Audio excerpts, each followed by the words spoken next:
ललाट प्रदेश ज्ञान क्षेत्र पर 3 मिनट तक लगातार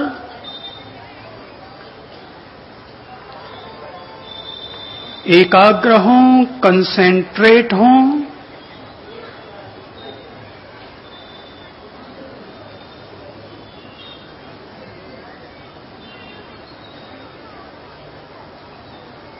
लगातार ललाट प्रदेश पर कंसेंट्रेट हों।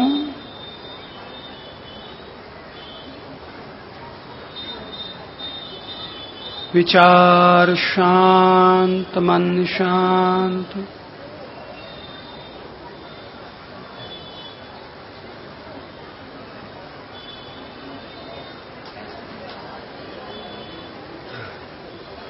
जागृत ऊर्जा को ललाट प्रदेश पर केंद्रित करने लगे।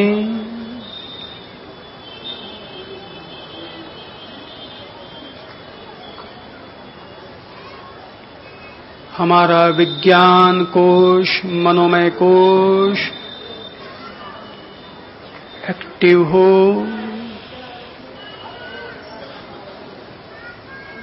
मैं असाधारण मन और ज्ञान का स्वामी बनूं।